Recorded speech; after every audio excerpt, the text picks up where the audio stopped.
Hi everyone, welcome to Deep Thinker. Today we will continue to talk about methods to control an AGI. Last time we talked about capability control methods, and today we will dive deep into the other main set of methods known as motivation selection. Hey Daddy, can you please remind me what we learned about in the last lesson? Yes, absolutely. Last time we discussed about the first agent problem, requiring control between a principal and an agent, which can be addressed relatively easily using social economic theory. We also talk about the second agent problem, which is a big headache for us to control. The second agent problem can be addressed in two ways, by capability control and motivation selection. Capability control includes methods such as boxing, incentive, stunting, and tripwires. These capability control methods, however, are not foolproof. This is why we need to layer on top motivation selection methods to help us control the AGI. Motivation selection methods seek to prevent undesirable outcomes by shaping what the superintelligence wants to do. This can be achieved by engineering the agent's motivation system and its final goals so that it will not want to exploit a decisive strategic advantage in a harmful way. The motivation selection methods include direct specification, domesticity, indirect normativity, and augmentation.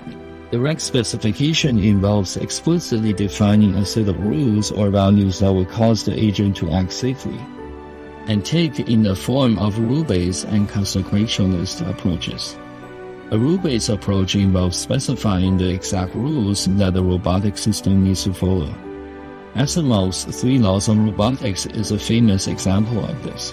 The biggest challenge with this rule-based approach is that it is extremely hard to specify what the rules are. For example, the definition of everything in Asimov's 3 laws of robotics, from harm to human to life, they're all blurry. The other direct specification approach is consequentialist, which defines the outcome rather than the rules to achieve it. Small errors from the translation from natural language to code can have catastrophic consequences. For example, if hedonism is the consequence we want, the agent can simulate the large volume of minds that are only capable of generating pleasure in the universe. Dad, aside from the direct specification approach to motivation selection, are there other methods that would also allow us to change the motivation of the intelligent agent? The second motivation selection method is domesticity. Domesticity involves building a system so that it would have modest, non-ambitious goals. In the case of domesticity, the final goal specified to the AI includes not only its purpose, but also self-limitation to minimize the impact on the world. The challenge of this approach is to define the exact degree of small or big limitations, and align these definitions with the agent. In the case of domesticity, it looks like we also cannot give the agent a goal that restrains the agent too much, since it could limit the usefulness of the agent. What's another approach we can take to selectively optimize the agent's motivation?